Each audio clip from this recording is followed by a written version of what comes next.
टमाटर गाइस, इसमें प्याज, मतलब इसमें डाली हूँ पहले क्या, जीरा, काली मिर्च, थोड़ा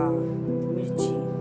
धनिया, गर्म पानी में डाल के उसको छोड़ दिया, वो ठंडा को थोड़ा सा प्याज डाली हूँ। और ये बनाऊँगी इसका चटनी, जो है लहसुन,